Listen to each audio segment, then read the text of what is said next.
Goeiedag broers en susters, baie welkom by vandag se erediens. Dit is 'n lekker lang naweek vir ons skoolkinders, so ons hoop hulle kan lekker uitrus, lekker baljaar. En ons hoop dat vandag 'n baie geseënde boodskap vir almal van ons is. Kom ons bid saam en kom ons vra vir die Here, waarheen moet ons vandag gestuur word? Ons Here, ons is so dankbaar en so bevoorreg om elke dag in U teenwoordigheid te kan wees, om verseker te wees van ons saligheid en van U liefde. En een van die maniere hoe U elke dag by ons is deur U Heilige Gees.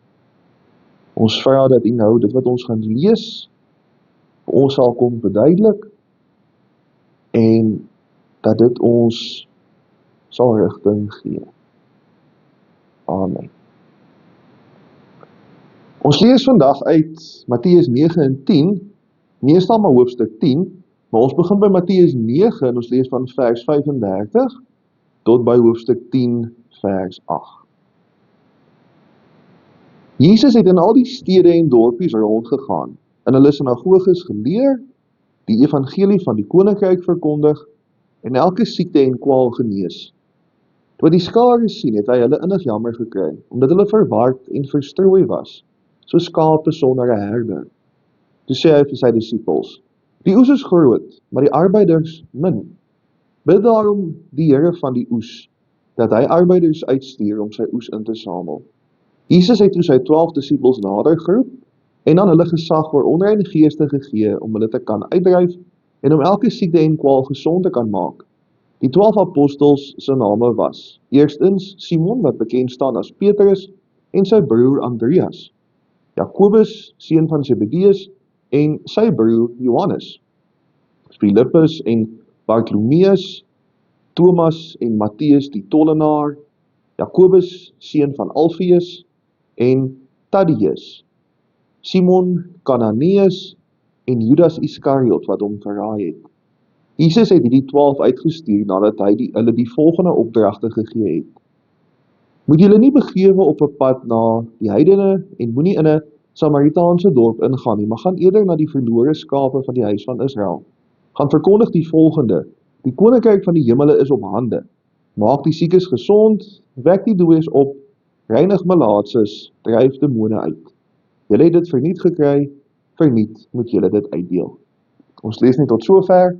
Mag die Here elkeen seën wat die woord hoor en ook daaraan gehoor gee.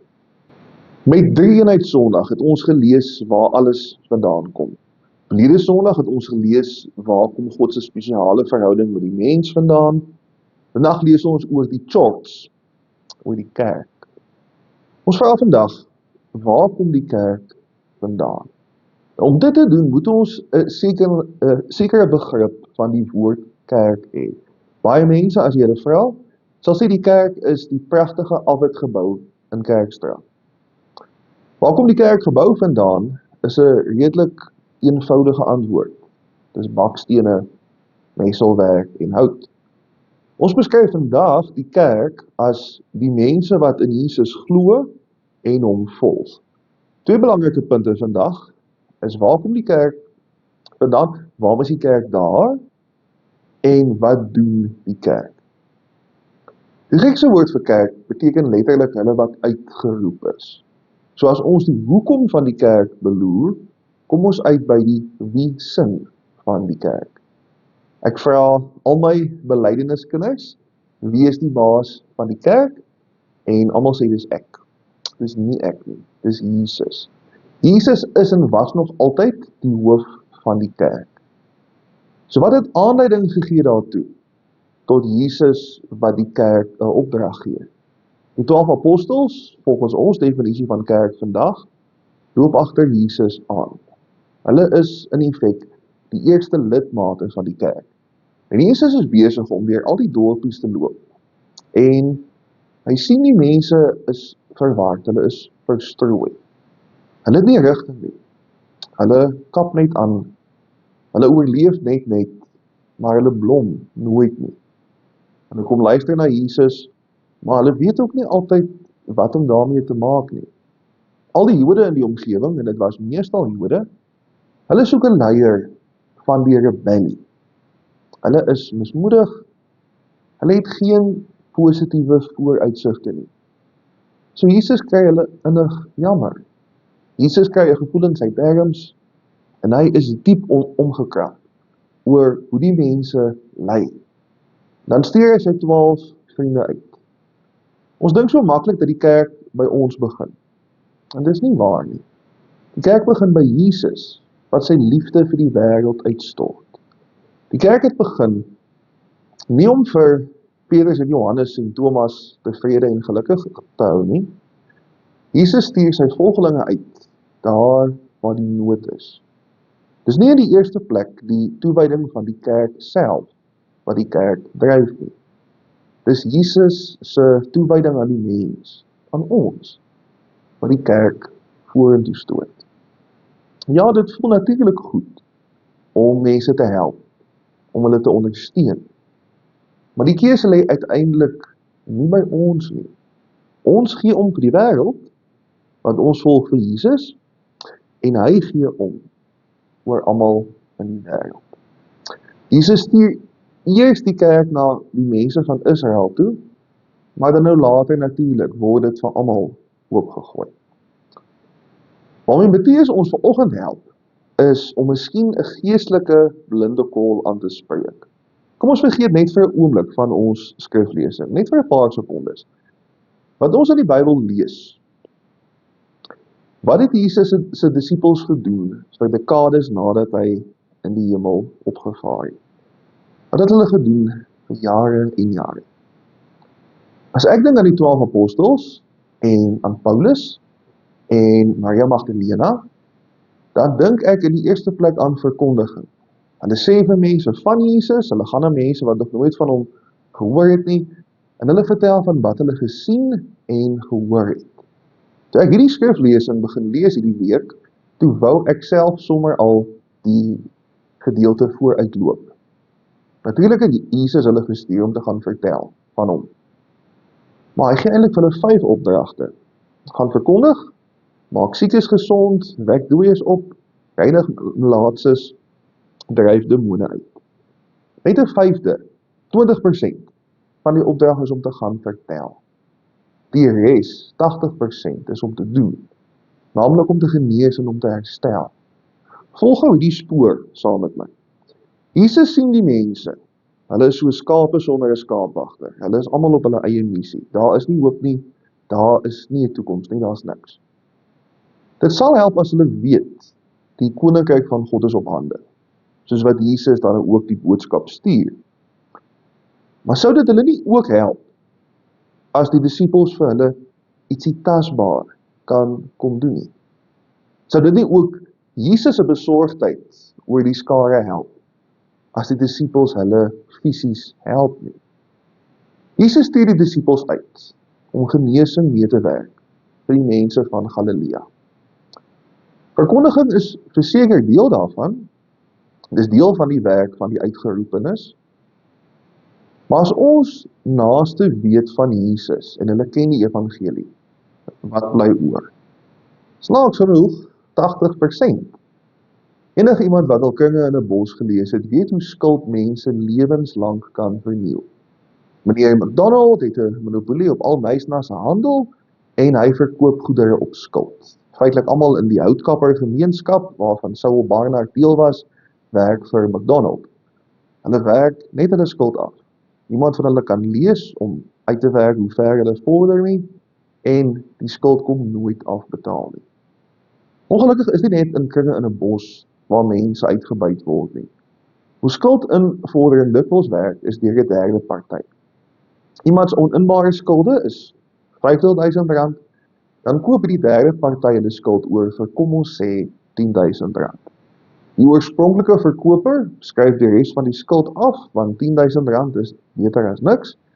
En die derde party sê dan, goed, nou betaal jy ons, kom ons sê, R20.000, dan is jou R50.000 afbetaal. Dit is relatief goedkoop om oninbare skulde in te koop, in vergelyking met die oorspronklike bedrag. Maar daar was 'n gemeente in die VSA en wat hulle gedoen het is om in hulle staat van Indiana skuld oor te koop.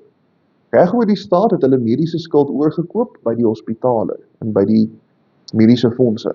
En vir 'n breekdeel van die oorspronklike skuld kon hulle, hoor hier, 2500 families se mediese skuld delg. Ons in hierdie 200 plus lidmate in hierdie gemeente. Ons kan nie doen vir Ubuntu se 18000 mense wat hulle gedoen het nie. Maar ons kan ook help. Daar's 'n klomp maniere hoe mens kan help om jou gemeenskap te genees. Die eerste een is eenvoudig, maar dit kos ietsie.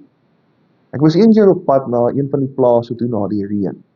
En toe het 'n boer langs die pad 'n stuk van die grondpad wat weggespoel het reggemaak. Die stuk pad was nogal anderkant sy afdraai, maar hy maak dit reg want hy wil graag help. Iemand anders kom gee elke maand die bederfbare kos af by die kerkkantoor. Hulle gee nie om waar dit uitkom nie, solank as wat dit net help. Iemand anders weer maak elke week sop en hulle vries dit bloot omdat iemand die hulp nodig sal kry. Nou kom ons sê, ek werk al klaar 20 ure 'n dag. Ek slaap omtrent niks. Kom ons sê my begroting klop net. Kom ons sê ek het geen tyd om te gee nie en ek kan dit nie bekostig om R1 vir iemand anders te gee nie. Wat kan ek dan doen? Nou die volgende manier kos ons niks nie, behalwe 'n bietjie sensitiwiteit en 'n bietjie selfbeheersing. 3/4 van die kere as mense 'n terugslag beleef of hulle kry slegte nuus, dan het hulle net iemand nodig om na hulle te luister. En ons is al so gewoond daaraan, en dit kan so maklik gebeur dat ons mense glo, as hulle vir ons sê, ag nee, wat kan nie kla nie, nee, wat dit help nie as ek kla nie. Is dit regtig so? Is dit regtig so dat ons niks vir mense kan doen, wat dalk bekommerd is oor hulle werk, of dalk nie werk het nie, wat dalk bekommerd is oor iemand waarvoor hulle lief is, wie se gesondheid nie goed is nie, of wat ook al, is dit regtig so dat ons vir hulle niks kan doen? Ek dink nie so nie.